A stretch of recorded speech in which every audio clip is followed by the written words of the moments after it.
ભાવનગર એસઓજીને મળી મોટી સફળતા, નશાકારક કફ સિરપનો જથ્થો ઝડપાયો। ભાવનગરમાં એસઓજી તેમજ ડ્રગ્સ વિભાગના સંયુક્ત ઉપક્રમે શહેરની માલધારી સોસાયટીમાં આવેલ આઈ મેડિકલ એજન્સી ઉપર રેડ કરી હતી। 579 નશાકારક કફ સિરપ ઝડપી પડ્યો હતો। બાતમીના આધારે નશા માટે વપરાતી કોડીન સિરપનો જથ્થો ભાવનગર એસઓજી અને ડ્રગ્સ ઇન્સ્પેક્ટર ઠમર દ્વારા ભરતનગર વિસ્તારના માલધારી સોસાયટીમાં આવેલ આઈ મેડિકલ એજન્સીમાં રેડ પડી હતી। અલગ અલગ કંપનીની 579 કોઈડન સિરપનો જથ્થો જપ્ત કરવામાં આવ્યો હતો। પ્રથમ દ્રષ્ટિએ આઈ મેડિકલ એજન્સી એક્સ-રે અને ક્રિટિકલ કેરનો સામાનનું વેચાણ કરતી એજન્સી લાગે છે, પરંતુ તેની આડમાં નશાકારક કફ સિરપ વેચાતું હતું એવું લાગી રહ્યું છે કે કોડીન સિરપનું દિલીપભાઈ બાબુભાઈ ધોલેતર ડોક્ટરની ચિઠ્ઠી વગર વેચાણ કરતો હોય તેને લઈને એસઓજી દ્વારા ઝડપી પાડવામાં આવ્યો હતો। Reporting by Hiren Bhayani, Bhavnagar.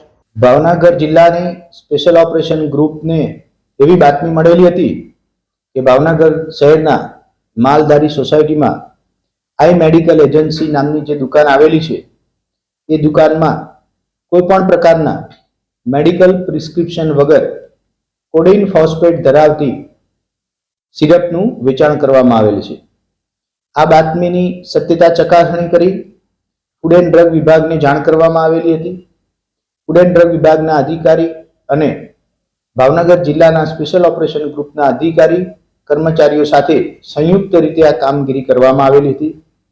કામગીરી દરમિયાન 579 જેટલી કફ સિરપની બોટલો જમા લઈ આગળની કાયદેસરની કાર્યવાહી હાથ ધરવામાં આવેલી છે। કુલ કિંમત 86,850 જેટલી થવા પામેલ છે। તપાસ દરમિયાન આ કફ સિરપ બોટલ કઈ જગ્યાએથી મેળવવામાં આવેલી છે, આની સિવાય અન્ય કોઈ પણ જગ્યાએ આ આરોપીએ જથ્થો રાખેલ છે કે કેમ એ દિશામાં તપાસની કાર્યવાહી હાલ ચાલુ છે।